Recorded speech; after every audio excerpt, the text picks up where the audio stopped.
Hello friends, मैं धर्मेंद्र सिंह अपने channel applied grammar में आप सभी पाठकों का स्वागत करते हुए आज मैं आप तक एक बड़ा यूजफुल वीडियो प्रेषित करने का प्रयास करूंगा। विशेष रूप से यह मेरी वीडियो उन छात्रों के लिए उपयोगी है जो वर्तमान समय में परिषदीय परीक्षा 2021 में प्रस्तुत होने जा रहे हैं, विशेष रूप से इंटरमीडिएट के छात्र। तो फ्रेंड्स, आज हम इंटरमीडिएट के छात्रों को इंग्लिश में किस ढंग से उन्हें तैयारी करना है, कैसे अपने प्रश्नों को, अपने क्वेश्चन पेपर की, अपने सब्जेक्ट इंग्लिश की तैयारी करें, हम इस संदर्भ में आपको कुछ एडवाइस देना चाहते हैं। हम चाहेंगे कि फ्रेंड्स आप मेरे द्वारा दिए गए सजेशन को फॉलो करेंगे तो निश्चित रूप से बेहतरीन और आशातीत मार्क्स आपको मिलेंगे। फ्रेंड्स, सबसे पहला प्रश्न आपको जो आएगा वो होता है एक्सप्लेनेशन। तो आप देखें, यदि आप इंटरमीडिएट की परीक्षा में प्रस्तुत हो रहे हैं, अपीयर होने जा रहे हैं 2021 में, तो फ्रेंड्स ज़्यादा क्लासेस तो चले नहीं, क्योंकि कोरोना का कहर इतना तीव्र था कि सरकार के आदेशानुसार विद्यालय खुल नहीं सके। जो भी कम समय में आपकी तैयारियां हो पाई हैं, सरकार ने 30% आपका जो सिलेबस लेस किया है उसको दृष्टिगत रखते हुए हम आपको थोड़ा सा शॉर्ट में अच्छे मार्क्स पाने के कुछ टिप्स देने का प्रयास करूंगा फ्रेंड्स। तो हम चाहेंगे कि आप उसको जरूर फॉलो करें, और यदि पहली बार हम हो चैनल पर तो आप मेरे अन्य उपयोगी अपने परिषदीय परीक्षाओं से संबंधित, अपने सिलेबस से संबंधित चैप्टरों की तैयारी को भी पाने के लिए मेरे चैनल को जरूर सब्सक्राइब करें। तो फ्रेंड्स, आइए हम देखते हैं। सबसे फर्स्ट क्वेश्चन आपको जो आएगा वो होगा एक्सप्लेनेशन। लेकिन फ्रेंड्स, हम चाहेंगे कि एक्सप्लेनेशन के पहले मैं आपको थोड़ा सा मोटिवेट कर देना चाहता हूं। जो आपकी परिषदीय परीक्षा की कॉपी मिलेगी, यद्यपि आप हाई स्कूल की परीक्षा में अपीयर हो चुके हैं, फिर भी मैं आपका थोड़ा सा ध्यान आकृष्ट करूंगा कि पहले पेज वाली कॉपी को आप सबसे पहले कॉपी को पकड़ें और लेफ्ट साइड में कॉपी को लगभग 2 अंगुल की चौड़ाई में कॉपी को पूरा फोल्ड कर दें। सपोज करें कि ये आपकी फ्रेंड्स कॉपी है, ये कॉपी आपकी है, तो कॉपी 2 अंगुल की चौड़ाई में आप इसको यूं मोड़ दीजिए। फ्रेंड्स, मोड़ने के बाद देखेंगे तो आपकी कॉपी मुड़ गई यूं, तो इसको फिर से पलट करके आप कॉपी को यूं मोड़ दीजिए ताकि आपके कॉलेज सीधे हो जाए। और बीच में आप देख रहे हैं कि लाइनिंग स्क्रीनिंग पड़ गई, इसके बाएं तरफ आपको छोड़ देना है। तो आप देख रहे हैं जो लाइनिंग हमारी बनी, बीच में जो स्क्रैच हो गया कॉपी मोड़ने के बाद, फ्रेंड्स जो लेफ्ट साइड में हमको जगह बची, ये मार्क्स आप इस लाइन के बाहर, उस स्क्रैचिंग लाइन के बाहर आपको कुछ भी नहीं लिखना है, क्योंकि वो जगह सिर्फ एग्जामिनरों के लिए है, मार्क्स देने के लिए। ध्यान दीजिएगा फ्रेंड्स, यहाँ पर वो एग्जामिनर मार्क्स देंगे आपको लेफ्ट साइड में, जो आप क्वेश्चन करेंगे उसको आप टच नहीं करेंगे। उसके बाद आपको लिखने के लिए आप कॉपी के बीच में सबसे पहले डालेंगे क्वेश्चन नंबर। देख रहे हैं, लिखेंगे आप क्वेश्चन नंबर। सपोज कीजिए कि फ्रेंड्स आप पेपर का 8वां प्रश्न सबसे पहले कर रहे हैं, तो आप अपने कॉपी के क्रम से नहीं डालिएगा, बल्कि पेपर के क्रम से यहां पर आपको क्वेश्चन डालने हैं। तो क्वेश्चन नंबर, सपोज कीजिए आप 5वां प्रश्न कर रहे हैं, तो आप डालेंगे क्वेश्चन नंबर 5। अगर ए है तो 5 का ए, और उसका भाग पार्ट 1 है तो यहां आप डालेंगे पार्ट 1, या तो यहां भी डाल सकते हैं ए का पार्ट 1। अब जो आपको लिखना है फ्रेंड्स, इसको आप लिखेंगे। लिखने के बाद जहां आपका, सपोज कीजिए आपका आंसर यहां समाप्त हो रहा है, तो उसके बाद आप कम से कम 3 लाइन छोड़ने के बाद पुनः, अगर उसी प्रश्न का क्रम है 5 का ए का फर्स्ट है, तो आप यहां सेकंड डाल देंगे। लेकिन फ्रेंड्स, सेकंड तभी डालेंगे जब ऊपर वाला क्रम आपका वही होगा। ध्यान दीजिएगा, 5 का ए का फर्स्ट है, फिर इसके बाद सेकंड डालेंगे, तो यहाँ क्वेश्चन नंबर 5 लिखने की कोई जरूरत नहीं है। 5 का फर्स्ट सेकंड, पुनः लाइन होने के बाद आप 3 लाइन जहां सपोज कीजिए यहाँ पूरा हो गया आपका, तो फिर आप 3 लाइन छोड़ के यहां डालेंगे थर्ड। लेकिन फ्रेंड्स यहीं पर मैं थोड़ा सा आपको अटेंटिव करूंगा। सपोज कीजिए आप 5 का फर्स्ट सेकंड थर्ड तीनों पार्ट आपने लिख लिया है, इसके बाद फोर्थ पार्ट लिखने के लिए आपको पेज चेंज करना होगा। तो अगर आप पेज चेंज करते हैं, ध्यान दीजिएगा, यदि आप पेज चेंज करेंगे नेक्स्ट पेज में, तो वहां आपको ऐसा नहीं 5 का फर्स्ट सेकंड थर्ड हमने पीछे लिखा है तो आप अगला पार्ट फोर्थ लिख दें, फिर आपको नए पेज में डालना पड़ेगा क्वेश्चन नंबर 5 का पार्ट 4, 5A और A का पार्ट 4 है, ये आप ध्यान दीजिएगा फ्रेंड्स। ये मिस्टेक न कीजिए कि हमने फर्स्ट पेज में तो क्वेश्चन नंबर 5 के first second third fourth part किया है, सेकंड पार्ट में केवल पार्ट का नाम लिखें तो एग्जामिनर कंफ्यूज हो जाएगा किसका है। इसलिए आप जो है नए पेज में आप लिखते हैं तो क्वेश्चन नंबर 5A का सेकंड पार्ट फोर्थ फिफ्थ जो भी है उसको आप लिखिएगा। एक क्वेश्चन पूरा होने के बाद कम से कम 3 लाइन 4 लाइन छोड़ने के बाद आप नेक्स्ट शुरू कीजिएगा। फ्रेंड्स लिखावट आपकी इतनी स्पष्ट हो कि एग्जामिनर को बिल्कुल अपने दिमाग लगा के पढ़ना न पड़े। परीक्षार्थी को इस ढंग से लिखना चाहिए कि जो हमारा पढ़ने वाला एग्जामिनर है ये मान के चले परीक्षार्थी कि हमारा एग्जामिनर बहुत कमज़ोर है, उसको अपनी माइंड लगा के न पढ़ना पड़े, माइंड लगा के आप क्वेश्चंस न निकालना पड़े। इतना स्पष्ट सुव्यवस्थित और क्रम में आप लिखें तो बेहतरीन रूप से आपको मार्क्स अच्छे मिलेंगे। फ्रेंड्स इसके बाद एक क्वेश्चन के बाद हमने बताया दूसरा क्वेश्चन के पहले बीच में गैपिंग होनी चाहिए, लाइन छोड़ के आप नहीं लिखेंगे। Question number, notes, comments, reference, context जो भी आप अगर ऐसा कुछ लिखते हैं तो उसको आप मोटी पेन से हेडिंग डालिए, हो सके तो हाईलाइटर से हाईलाइट कर दीजिए तो और अच्छे रहेंगे। अगर बीच में कोई कमेंट लिखना है आपको, फिगर्स ऑफ स्पीच वगैरह बताना है उसमें क्या है, तो इसको आप मोटी पेन से इंडिकेट जरूर करें। बात समझ पा रहे हैं? तो अब हम आपसे चर्चा करेंगे फ्रेंड्स। सपोज कीजिए क्वेश्चन नंबर 1 आपको इंग्लिश में आता है। फर्स्ट क्वेश्चन आपका है एक्सप्लेनेशन का। जैसा कि आपने देखा कि आपके पास एक्सप्लेनेशन में सबसे पहले रेफरेंस लिखा होता है। आपको लिखना है रेफरेंस, रेफरेंस के बाद आप लिखेंगे कॉन्टेक्स्ट और कॉन्टेक्स्ट के बाद आप लिखेंगे एक्सप्लेनेशन।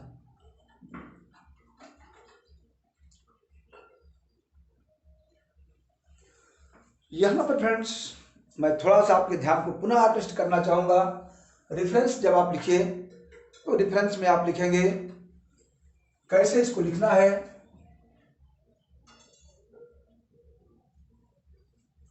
रेफरेंस आप लिखेंगे दीज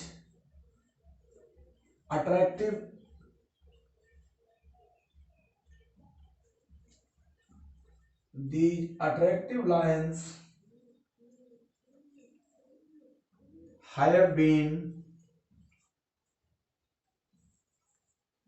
extracted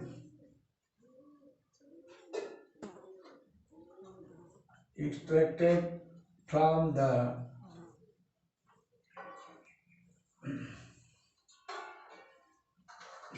lesson। फ्रेंड्स जो भी लेसन हो आप यहाँ पर आपको ध्यान दीजिएगा, आपको जो भी लेसन लिखना है, जिस पाठ का प्रश्न है उस पाठ का आप यहाँ पर जिक्र करेंगे। The attractive lines have been extracted from the lesson, single unit common पाठ का नाम लिखेंगे। सपोज कीजिए पाठ का नाम है आपका ए फेलो ट्रेवलर, तो आप उसको लिखेंगे ए फेलो ट्रेवलर। लिखने के बाद कॉमा लगाएंगे, आगे लिखेंगे रिटन बाय एजी गार्डनर।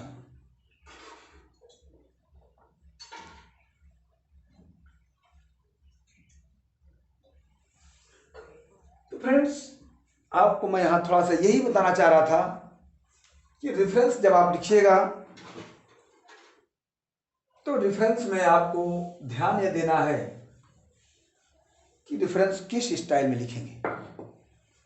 तो आपको रेफरेंस लिखना है, these attractive lines have been extracted from the lesson, जिस पाठ का नाम हो a fellow traveller written by A.G. Gardener.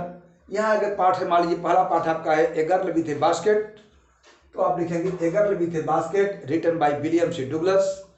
अगर आपका लेसन है द होम कमिंग, तो आप यहाँ फ्रॉम द लेसन की जगह लिखेंगे the home coming written by Rabindranath Tagore.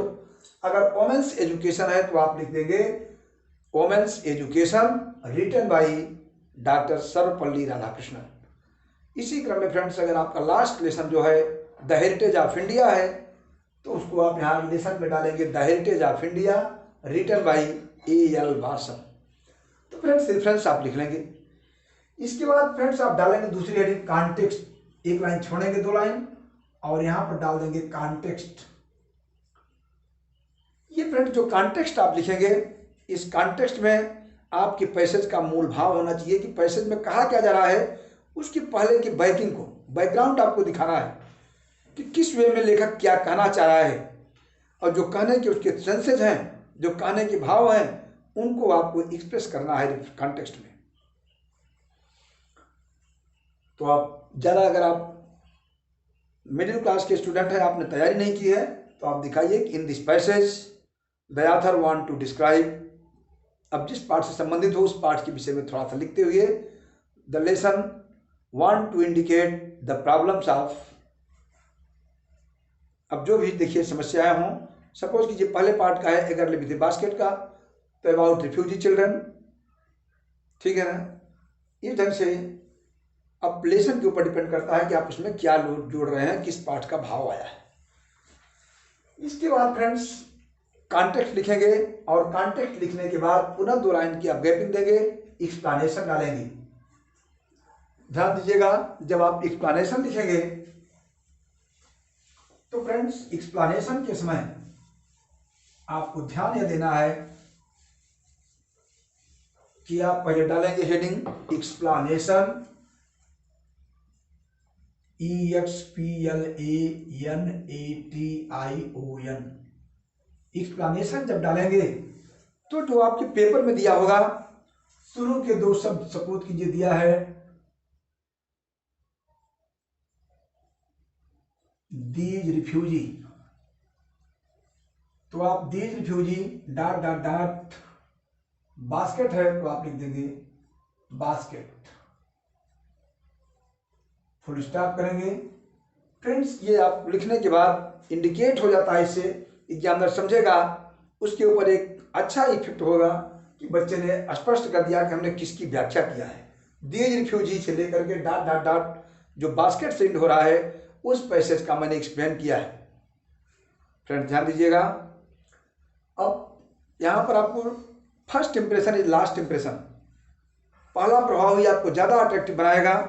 तो आपको दिखाना यह है कि कहीं आप रेफरेंस की स्पेलिंग ही गलत कर जाएं। तो अगर आपको स्पेलिंग नहीं याद है रेफरेंस की, तो आपके पेपर में लिखा रहता है रेफरेंस की स्पेलिंग, कॉन्टेक्स्ट की स्पेलिंग लिखा रहेगा, और एक्सप्लेनेशन अगर आपको नहीं आता, स्पेलिंग नहीं याद है, तो एक्सप्लेन लिखा रहता है, explain with reference to the context. तो फ्रेंड्स एक्सप्लेन, अगर आपको एक्सप्लेनेशन नहीं लिखने आता तो आप एक्सप्लेन डालिएगा यहाँ पर। बात समझ रहे हैं? रेफरेंस की स्पेलिंग पेपर में दी रहेगी, कॉन्टेक्स्ट भी लिखा रहेगा पेपर में, और एक्सप्लेनेशन की जगह एक्सप्लेन लिखा रहेगा। यदि आपको नहीं मिलता तो आप उसी से मैटर निकालिएगा। स्पेलिंग गलत नहीं होनी चाहिए, स्पेलिंग सटी हुई, जो इंग्लिश का क्रम है मिलावटी होनी चाहिए। एक वर्ड के समाप्त होने के बाद दूसरे वर्ड में थोड़ा सा गैपिंग चाहिए, ताकि आपके अक्षर सुंदर लगें, स्पेलिंग मिस्टेक ना हो। तो इस ढंग से आप रेफरेंस, कॉन्टेक्स्ट, एक्सप्लेनेशन बनाएंगे।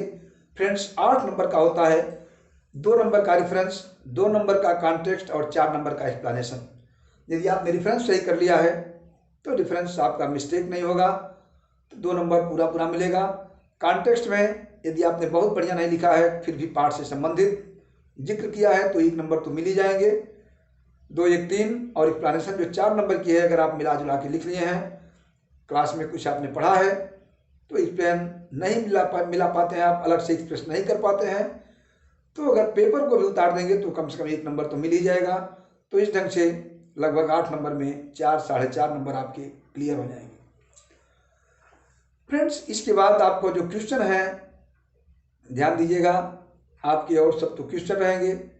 अब थोड़ा सा हम जिक्र आपसे करेंगे अच्छे मार्क्स के लिए क्वेश्चन याद नहीं होते, इन्हीं 5 अप्रोच से आपको क्वेश्चन मिलेंगे। जो क्वेश्चन होंगे इनको आपको अगर प्रश्न तैयार नहीं है, आपने याद नहीं किया है, हालांकि इंटरमीडिएट में इतना लेंदी टॉपिक है कि आप इसको याद कितना कर पाएंगे।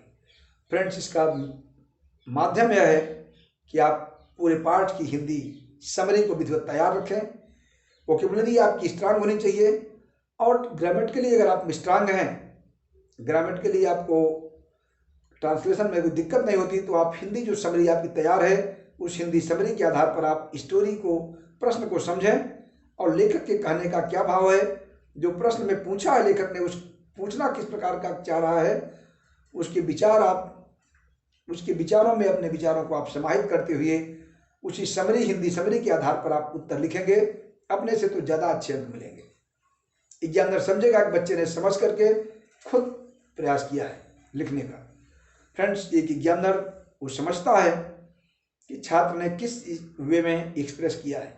अगर आपने क्वेश्चन बैंक की लाइन उठा के छाप दिया है, सपोज कीजिए आपने क्वेश्चन बैंक को लिख दिया, तो एग्जामिनर समझ लेता है कि आपने पूरी पूरी लाइन नकल किया है। परीक्षा में आप ध्यान दीजिएगा, मास कॉपी न होने पाए। गवर्नमेंट स्ट्रिक्ट है, मूल्यांकन में हम लोगों को ये निर्देश होता है कि कोई मास कॉपी मिलती है तो आप इंडिकेट कीजिए। तो फ्रेंड्स, मास कॉपी बचाइए, माने 2 लोगों की कापियों एक सेम टू सेम टैली ना हो। वहाँ भी एग्जामिनर इसके लिए भी इसका विरोध करते हैं। उसमें भी आपकी मार्क्स, जब ज़्यादा कापियाँ मास मिलने लगती हैं, एक same to same, same word, same question, same page मिलने लगता है, तो वहाँ कन्फ्यूजन की स्थिति हो जाती है, और ऐसे में आप मास कॉपी के रूप में पहचाने जाएंगे अगर, तो निश्चित रूप से आपके मार्क्स में कुछ कमी हो जाती है। तो फ्रेंड्स, आप अपने से बना करके जो लिखे हैं हिंदी समरी के आधार पर लिखेंगे, ट्रांसलेशन करके लिखेंगे, तो निश्चित आपके अंक अच्छे आएंगे। तो फ्रेंड्स, ये तो क्वेश्चनों की बारी रही। अब हम थोड़ा सा शॉर्ट स्टोरी फोकस करना चाहेंगे। शॉर्ट स्टोरी में आपके सामने केवल 3 ही स्टोरियाँ बची हैं। पहली स्टोरी क्या है? The gold watch. The gold watch समझ रहे हैं, शंकु की जिसमें कहानी है। शंकु एक गरीब मजदूर था, वो कारखाने में काम करता था। इसकी पूरी स्टोरी को आप तैयार करें, हिंदी समरी इतना बढ़िया पढ़ें कि क्वेश्चन कहीं से भी आ जाए आप हिंदी में जरूर बना लें। और फ्रेंड्स, जब आपको हिंदी बनाने आएगी तो आप इंग्लिश में उसको कन्वर्ट आसानी से कर लेंगे। इसीलिए तो मैंने अपने वीडियोज में ट्रांसलेशन, नरेशन, वॉइस का डिटेल दिया है, ताकि आपको किसी भी प्रकार के वाक्यों को बोलने में, लिखने में समस्या ना हो। यदि आप चैनल पर पहली बार हो तो फ्रेंड्स सब्सक्राइब जरूर कीजिएगा, और आप हमारे लिंक में जाकर के नरेशन, ट्रांसलेशन, वॉइस की डिटेल वीडियोज को आप देखेंगे तो बहुत सरल भाषा में, बहुत छोटे छोटे वाक्यों के द्वारा समझाया गया है। निश्चित आपकी समझ में आएगा। यदि कहीं कोई समस्या होती है तो आप मुझसे जरूर पुटअप कीजिए। मेरा व्हाट्सएप नंबर लिखा है नीचे। आप नंबर पे बात तो करने का टाइम मेरे पास फ्रेंड्स कम मिलेगा। व्हाट्सएप आप करेंगे कमेंट तो मैं जरूर आपके प्रश्नों को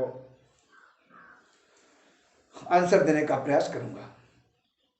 तो फ्रेंड्स, आप शॉर्ट स्टोरी के तीनों कहानियों के लिए, जो एन एस्ट्रोलॉजर्स डे है दूसरी कहानी, एक ज्योतिषी का दिन, बहुत अच्छी कहानियां हैं।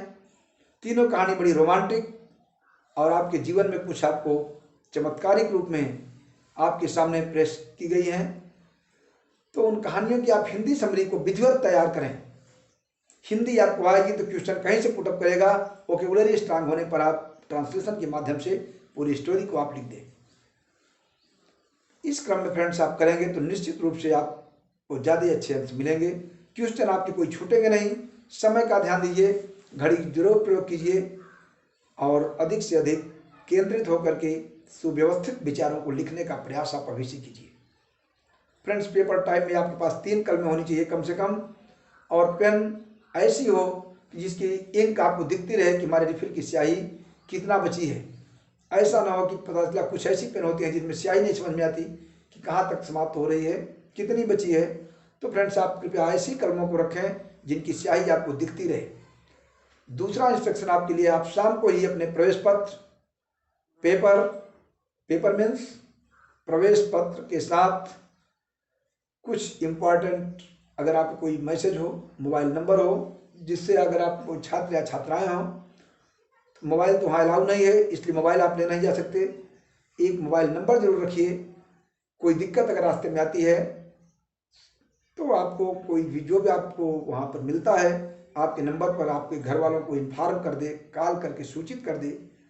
इस पर करें कुछ ना हो, सपोज कीजिए कहीं एक्सीडेंट हो गया, रास्ते में कोई दिक्कत हुई, तो ऐसी स्थिति में आपके पास एक कम से कम आपका कॉन्टैक्ट नंबर घर वालों का जरूर होना चाहिए। उससे अगर कोई मिलता भी है आपको नकल के संदर्भ में, परीक्षा में, बाइज फ्लाइंग स्क्वाड आदि में, तो आप उसको स्पष्ट बताइए कि सर मोबाइल नंबर मेरे घर का है, इसमें आप कांटेक्ट कर सकते हैं, इसमें कोई दिक्कत नहीं है, तो उससे कोई आपत्ति नहीं होगी। तो फ्रेंड्स, शाम को आपको अपने एडमिट कार्ड रख लेने होंगे, कुछ पैसे रखने होंगे, ताकि रास्ते में साइकिल, बाइक या कार आपकी गड़बड़ हो जाए तो दिक्कत ना हो। पेन, कलम, हाइलाइटर, ये सब आपके उपयोगी सामान एक जो पन्नी वाली प्लास्टिक वाली थैली आती है उसमें आप रखें, ताकि दूर से रखी रहे, दिखे, लोग उसको अध्यापक बार बार तलाशी के माध्यम से आपको डिस्टर्ब न करें। दूर से रखी रहेगी तो स्पष्ट होगा उसमें है क्या। शाम को आपको रख लेना है। सुबह जैसा मैंने कहा, आप जाकर के वहाँ पेपर के फर्स्ट पेज में, कॉपी के फर्स्ट पेज में फ्रेंड्स रोल नंबर, नाम तो होता नहीं यहाँ बोर्ड में, आपको अंकवांक लिखने हैं, अंकों में, शब्दों में, परीक्षा का दिन, तिथि, पाली, पेपर का क्रम, फर्स्ट, सेकंड, थर्ड, अब तो सब फर्स्ट पेपर ही होते हैं, तो आपको पेपर में लिखना है ओनली। जो टाइप ऑफ पेपर रहेगा तो आप उसमें फर्स्ट सेकंड नहीं जिक्र करेंगे, बल्कि लिखेंगे ओनली पेपर, केवल एक ही पेपर है। तो फ्रेंड्स, ऐसे अगर आप स्पष्ट लिखते हैं, जहां आपका क्वेश्चन लास्ट हो रहा है वहां आप अंतिम में अंकमान जरूर डाल दें, ताकि अगर फर्स्ट पेज आपको कहीं धोखे से फट भी जाए तो एग्जामिनरों को लास्ट में आपका रोल नंबर मिल जाए और आसानी से आपको अपने लिस्ट में वो नंबर आपका इंक्लूड कर सके। रोल नंबर ना होने पर उनको दिक्कत होगी और आपके मार्क्स को चढ़ाने में भी उन्हें समस्याएं आ सकती हैं। इसलिए फ्रेंड्स, जहां से आपका क्वेश्चन लास्ट हो वहां आप 100% क्वेश्चनों को क्या करेंगे, क्वेश्चनों के लास्ट में रोल नंबर जरूर लिखेंगे। साथ ही साथ मैं चाहूँगा, निबंध के संदर्भ में प्राय बच्चे कंफ्यूज होते हैं। फ्रेंड्स, निबंध के लिए आपकी वोकैबुलरी स्ट्रांग होनी चाहिए। कोई भी निबंध आ जाए, निबंध की स्टार्टिंग आप करिए इंट्रोडक्शन से, पहले दिखाइए आप आउटलाइन, हेडिंग डाल दीजिए जो भी आपका टॉपिक हो, हेडिंग बाद आप दिखाए आउटलाइन, हमारी रूपरेखा। रूपरेखा में पहली लाइन आपको पहला होना चाहिए इंट्रोडक्शन, मस्ट है इंट्रोडक्शन, और लास्ट आपका होना चाहिए कंक्लूजन। ध्यान दीजिएगा, इंट्रोडक्शन मीन्स प्रस्तावना, कंक्लूजन मीन्स उपसंहार, और ये है प्रस्तावना।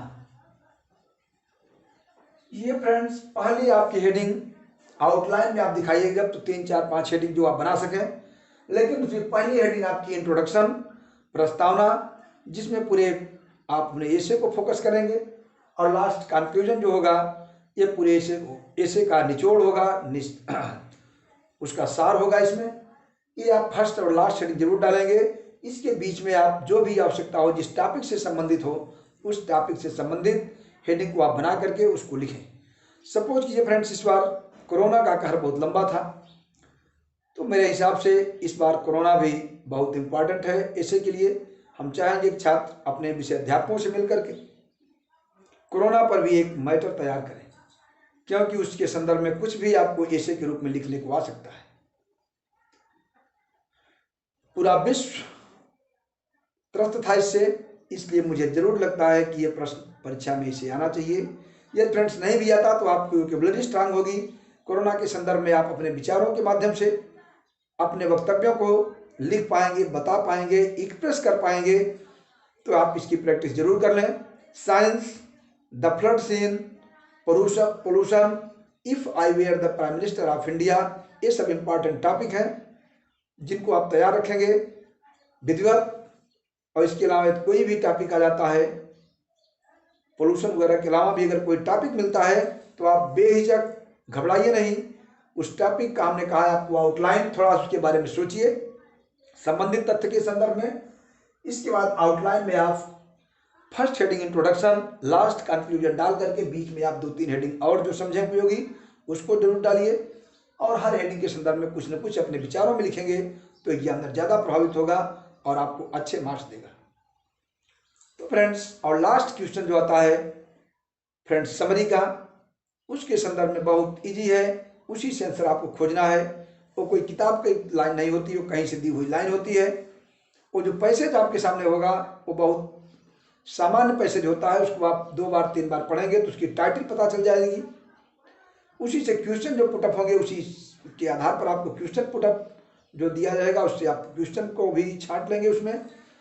फ्रेंड्स, आपको ध्यान देना है कि अपने समय सीमा में ही आपको पूरे क्वेश्चन को तैयार करना है। प्रश्न एक भी नहीं छोड़ने हैं, आंसर सबके लिखने हैं। राइटिंग आपकी लिखावट स्पष्ट, काटपीट नहीं होनी चाहिए, ओवर राइटिंग नहीं होनी चाहिए। इसके पहले ही आप अभी से निबंध लिख करके क्वेश्चनों का आंसर बार बार लिख करके आप प्रैक्टिस कर लें। और लिखने का क्रम आपको आइडिया होना चाहिए कि 80 शब्द में अगर क्वेश्चन है तो हमारे कितने लाइन में 80 शब्द आ रहे हैं। उसको कोई काउंट नहीं करता, लेकिन फ्रेंड्स जो अच्छे स्टूडेंट्स होते हैं उन्हें एक आइडिया होती है कि एक लाइन में मेरे कितने शब्द आ रहे हैं। तो आप लिख करके अपनी एक आइडिया के आधार पर 80 शब्द अगर कह रहा है तो आप 2 शब्द ज़्यादा लिखने का प्रयास कीजिए, उससे कम न लिखिए। मैटर आपका सारगर्भित हो, अनावश्यक न हो और मास कॉपी न हो। यदि आप इनका ध्यान रखेंगे तो निश्चित रूप से परीक्षा में अच्छे अंक पाएंगे।